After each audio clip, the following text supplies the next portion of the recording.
नमस्कार मित्रों, मैं हूं आपका दोस्त रविंदर कुमार और एक बार फिर से उपस्थित हूं आपके सम्मुख एक ऐसा टॉपिक लेकर जिसे आप समझते तो होंगे लेकिन फिर भी आपको उतना समझ में नहीं आता होगा। तो उसी को आज हम फिर से समझने की कोशिश करेंगे कि कम्युनिकेशन क्या है और कम्युनिकेशन किस तरह से होता है। और इसी के अगले स्टेप में हम समझेंगे कि मास कम्युनिकेशन क्या होता है और ये कैसे इसका प्रोसेस यानी कि ये कैसे वर्क करता है, कैसे इसका वर्किंग प्रोसेस होता है। तो आइएगा चलते हैं हम आगे। तो कम्युनिकेशन आप सभी जानते हैं, कम्युनिकेशन मीन्स जहां पर दो या दो से अधिक लोग अर्थात दो या दो से अधिक लोग आपस में विचारों का विनिमय कर रहे होंगे, वहां पर कम्युनिकेशन होगा। अर्थात मैं फिर से इस बात को रिपीट कर देता हूं, जहां पर दो या दो से अधिक लोग आपस में विचारों का आदान प्रदान कर रहे होंगे, अर्थात एक्सचेंजेस फीलिंग हो रहा होगा, शेयर सम नॉलेज हो रहा होगा, शेयर सम इंफॉर्मेशन हो रहा होगा, तो वहां पर क्या होगा? कम्युनिकेशन होगा। कम्युनिकेशन मीन्स जहां पर दो या दो से अधिक लोग आपस में किसी थीम पर, किसी टॉपिक पर विचारों का विनिमय करते हैं, बातचीत करते हैं और अपने इंफॉर्मेशन को साझा करते हैं, वह प्रक्रिया कम्युनिकेशन कहलाती है। आइएगा इसका प्रोसेस हम और भी अच्छी तरह से जानने की कोशिश करते हैं एक पिक्चर के माध्यम से। आपको एक पिक्चर दिख रहा होगा स्क्रीन पे और इसमें दिख रहा है कि फर्स्ट सेंडर होता है, सेकंड एनकोडिंग होता है, थर्ड मैसेज होता है, फोर्थ डिकोडिंग होता है एंड फिफ्थ इज रिसीवर होता है और सबसे लास्ट स्टेप होता है फीडबैक। तो स्टेप बाय स्टेप हम इनको समझने की कोशिश करेंगे कि सेंडर क्या होता है, एनकोडिंग क्या होता है, मैसेज क्या होता है, डिकोडिंग क्या होता है, रिसीवर क्या होता है और फीडबैक क्या होता है। और ये सारी चीजें मिलके कम्युनिकेशन का प्रोसेस कहलाता है, प्रक्रिया कहलाता है। तो इसी को हम समझेंगे। फर्स्ट हम बात करते हैं सेंडर की। हम बात करते हैं इस सेंडर की कि ये सेंडर क्या होता है और ये किस तरह से अपना काम करता है। हम पहले ही ये भी बात कर चुके हैं कि कम्युनिकेशन मीन्स वह प्रक्रिया जिसमें विचारों का आदान प्रदान हो रहा हो, किसके बीच? सेंडर और रिसीवर के बीच। अर्थात ये किसी कंटेंट पे, किसी इंफॉर्मेशन पे, किसी थीम पर क्या कर रहा है? रिसीवर को कुछ संवाद कर रहा है, रिसीवर से कुछ इंफॉर्मेशन साझा कर रहा है। अब वो इंफॉर्मेशन साझा कैसे होती है वो हम देखते हैं। देखिएगा सेंडर के आगे आपको ग्रीन कलर में दिख रहा होगा एनकोडिंग। एनकोडिंग भी एक ऐसा कड़ी है, एनकोडिंग भी एक ऐसा इसके बीच का स्टेप है जो कि बहुत ही इंपॉर्टेंट है, महत्वपूर्ण है। क्या होता है एनकोडिंग, ये समझ लेते हैं। एनकोडिंग मीन्स कोई भी सेंडर, कोई भी सोर्स जब किसी मैसेज को अपने रिसीवर को देना चाहता है तो वो किसी माध्यम में देगा। जैसे सपोज करो अभी मैं आपको कम्युनिकेशन का नॉलेज दे रहा हूं तो किस मोड में दे रहा हूं? As a video. तो ये वीडियो जब बन रहा होगा तो वो वाला प्रोसेस क्या कहलाएगा? एनकोडिंग कहलाएगा। फिर वो मैसेज हमारा क्या हो जाता है? कंप्लीट हो जाता है, अर्थात वो वीडियो बन जाता है। फिर क्या करते हैं? फिर वो वीडियो को आप क्या करते हैं? डिकोड करेंगे।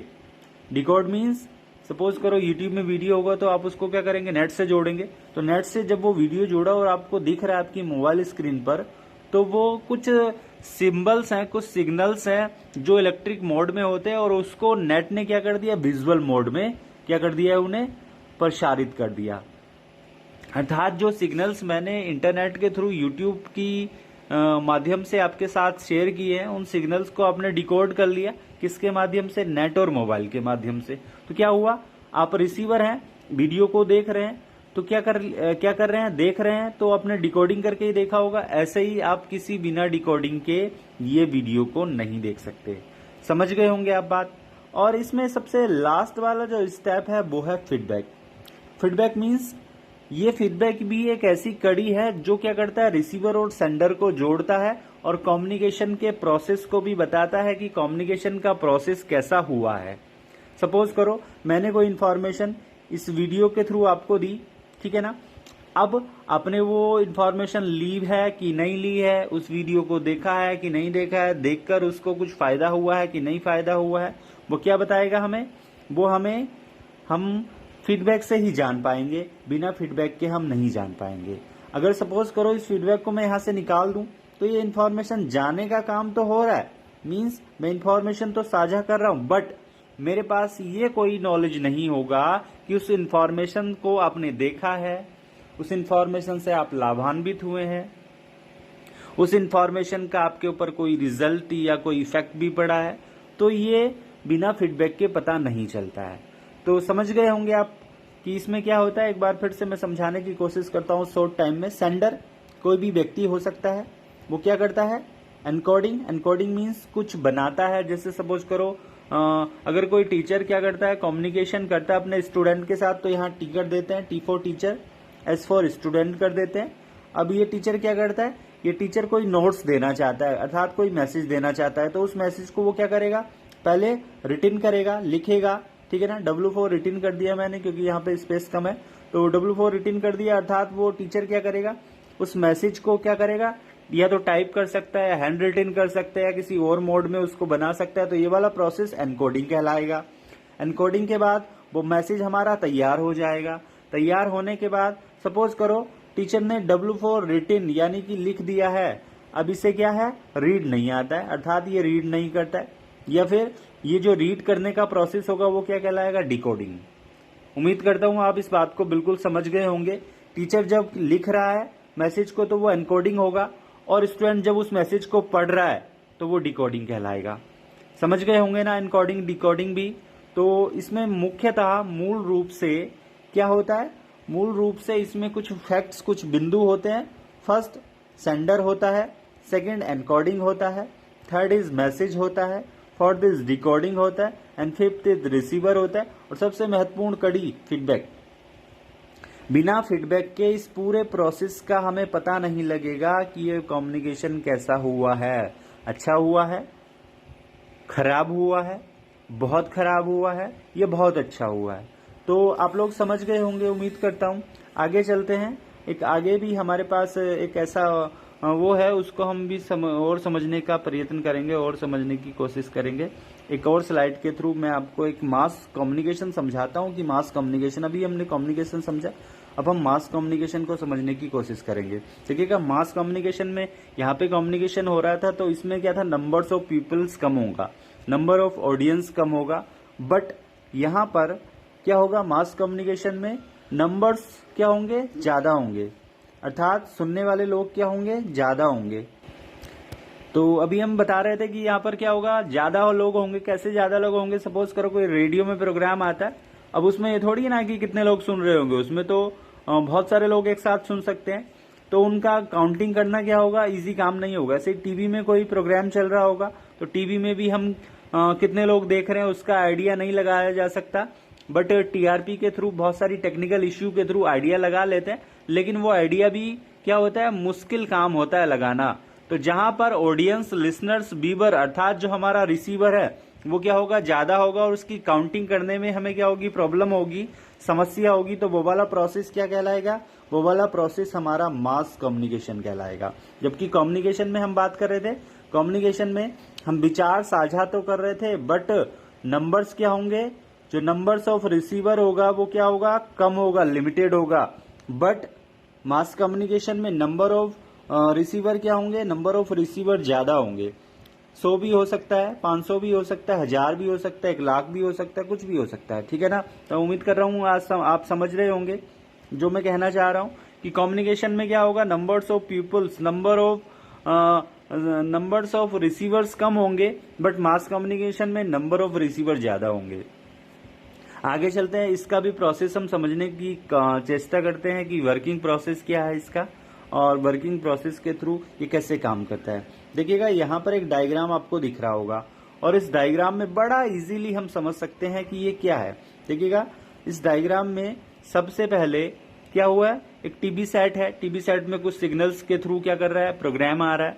तो वो प्रोग्राम आता कैसा है, इस प्रोग्राम को हम समझने की कोशिश करते हैं।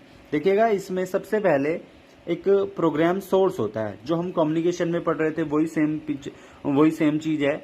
अभी हमने पढ़ा ना कि वहां पे क्या होता है, सेंडर होता है और एक रिसीवर होता है।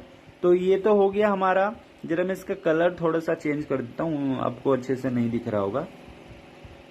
तो ये हो गया हमारा सोर्स। इसे हम क्या कह सकते हैं, इसे हम कह सकते हैं इसे हम सेंडर कह सकते हैं, एस फॉर सेंडर कह देता हूं मैं।